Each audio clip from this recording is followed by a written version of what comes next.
What's going on, guys? So this is going to be an interesting video. Today we are going to talk about the differences between two types of e-bikes.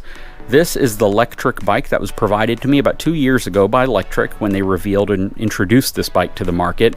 This has turned out to be one of the best-selling electric bikes you can buy. It's foldable, so you can fold it right in the center. It has a lot of flexibility. I added this cool little seat to the front of it that gives me the ability to take my youngest daughter with me. It comes with this really cool bag on the back of it, 20-inch fat tires on it. It's just a really cool bike, and it's relatively affordable. And a lot of people want to know, why would I get something like this versus something like this? And we're going to explain that in this video. So this bike has a $900 price tag. This bike has a $9,000 price tag. What's the difference? Why would you want one over the other? And which bike is going to be best for you? Hang tight, I'll be right back.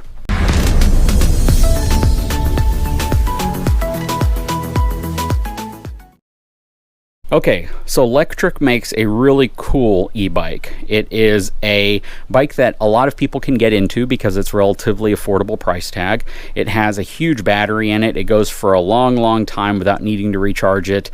It's got multiple gears on it, so you can shift and go through easier or harder gears. It has a throttle, which is really cool, so you don't even have to pedal. You can just twist the throttle and take off kind of like you're on a motorcycle. The thing is really cool, and it's really quiet. It's relatively comfortable considering the fact it doesn't have any type of suspension on it aside from these 20-inch by 4-inch fat tires, which actually provide a bit of suspension. It's got disc brakes. It's foldable, so it can be stored very easily as well as transported very easily. I added a little suspension seat post here I actually saw on another YouTube channel, and you know, this is just a cool bike. A lot of people have purchased this, and I think it's the #1 selling e-bike you can buy right now. So a lot to be said about this. I know a ton of other YouTubers who also reviewed this bike, and for the most part people have really good things to say about it.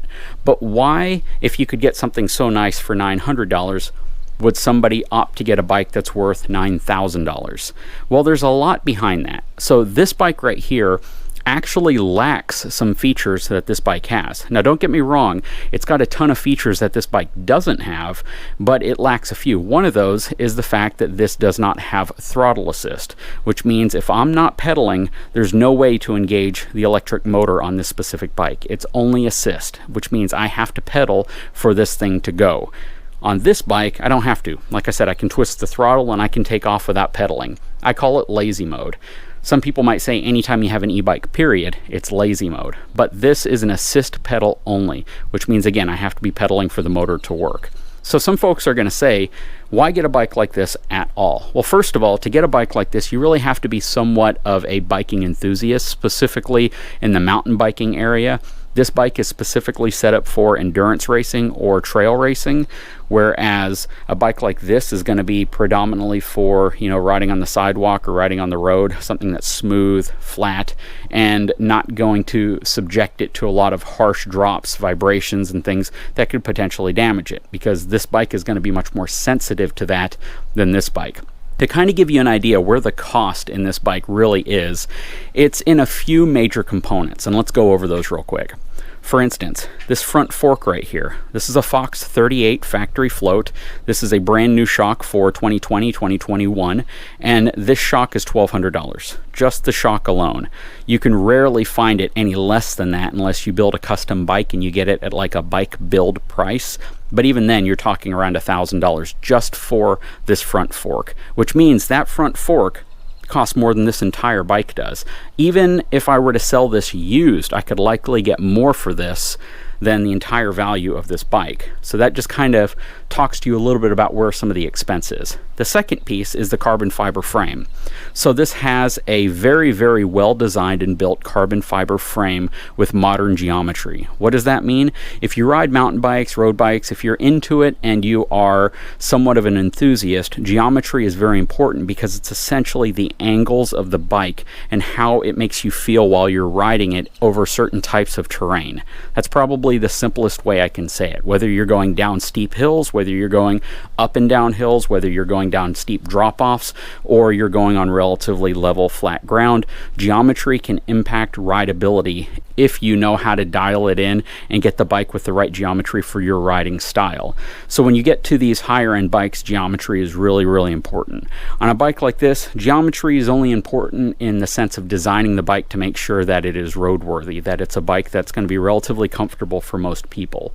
But it doesn't play a huge factor into this. So a lot of folks say, well, why does the frame alone on this bike cost, roughly $3,000, $3,500? Well, that's because there's a lot of engineering that goes into it, and it's carbon fiber, and the engineering and technical specs to make this bike more rideable for enthusiasts is part of the reason why this frame costs so much. Next would be this rear shock. So this rear shock is a new 2021 Fox Factory DPX2, and this is a really, really nice shock. It's primarily designed for enduro or hard trail riding.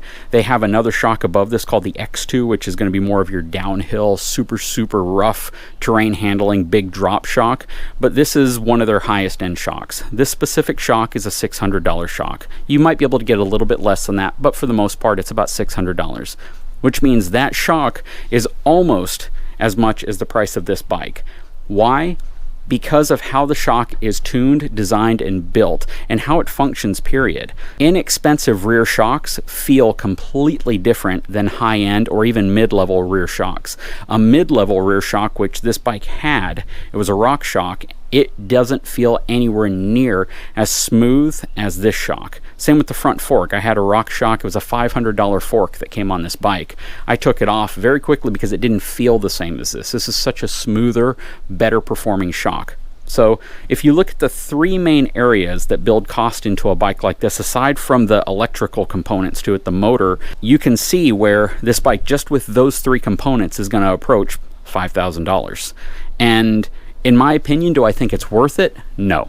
I really don't. I pay it because if you don't pay that much for some of these components, then you're really taking a big dive in terms of performance overall. And this kind of equates to one of those areas that once you upgrade to these parts, even though they demand a ridiculous high price, they really give you a feel that is second to none, that you can't really emulate with a lower cost component. Now, in some cases, you can. You can go to a shock that might be $100 or $200 less, and it's going to feel similar. The challenge is you may not have the flexibility to dial it in and customize it the way you want.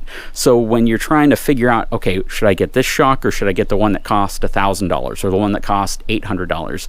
Sometimes you realize, okay, well, if I'm going to pay this much, I might as well get the one that I'm not going to regret getting versus one that's going to lack some features that I really wanted and I wish I would have gotten and just spent the extra money on. And that is the justification I think most mountain bikers, road bikers, whatever type of biker you are, justify when they get a bike like this. Now, when you talk about the motor, which is a Bosch CX motor, this is a really cool motor. I've done some upgrades there as well. I put different carbon fiber crank arms on it, and I've done as much as I can to really lighten the weight on this bike because it's a pretty heavy bike. But when you talk about the motor and the battery, those also add up to pretty significant costs. The battery alone is about a $900 battery.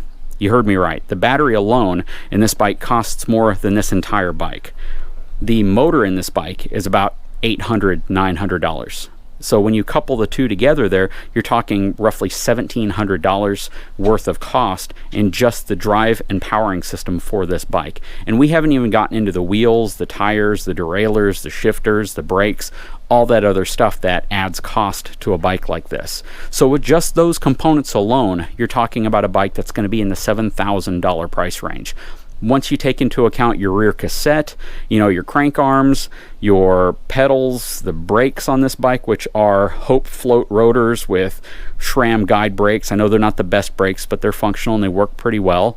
Carbon fiber OneUp handlebars, Raceface grips, WTB seat, dropper post. I have GX shifter, GX rear derailleur on this bike. A lot of really good quality products. They're not the best, believe it or not, but they are good. If you look at my Santa Cruz, I actually have a step up in terms of some of the components versus this bike.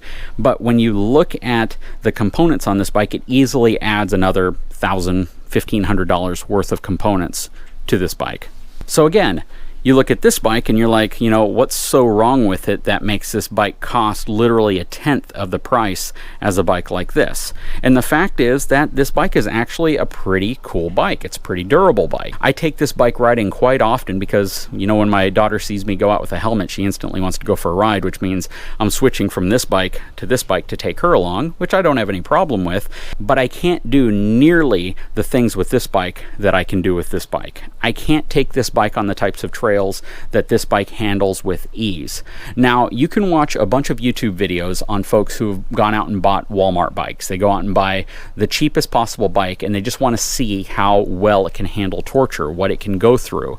But what you realize is on one ride, sometimes those bikes are borderline ready to break after one ride. You can take them to a downhill park one time and it's so sketchy by the time you're done that you would never try to do it again because you know something's going to break. The stem's going to come loose on it, the pedals are going to break, the crankset, the chain's going to come off, the derailleur's going to break. You know, there's so many things that could potentially go wrong on a bike.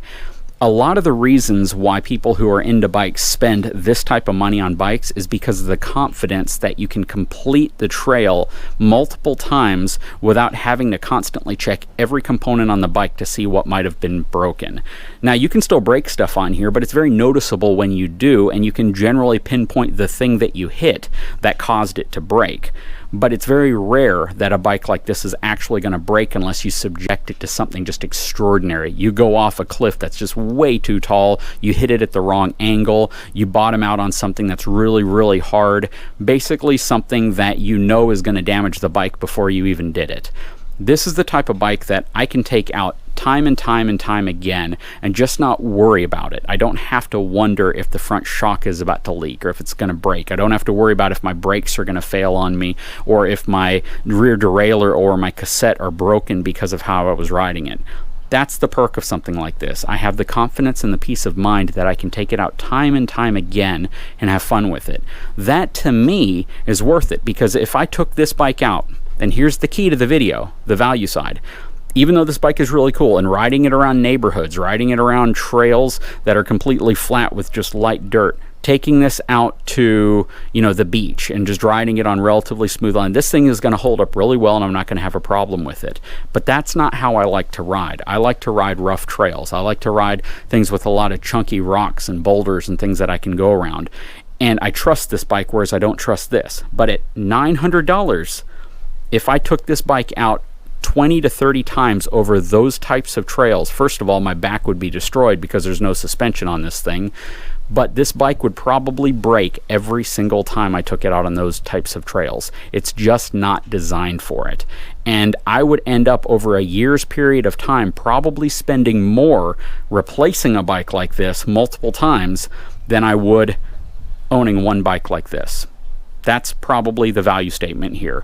I would spend more replacing broken components and just having to not trust a bike that I fear is going to kill me every time I take it out on those types of trails versus a bike that instills confidence in me, a bike that I have fun with, that handles the terrain much better in terms of shock absorption, going over things, going around things, being able to do what I need it to do.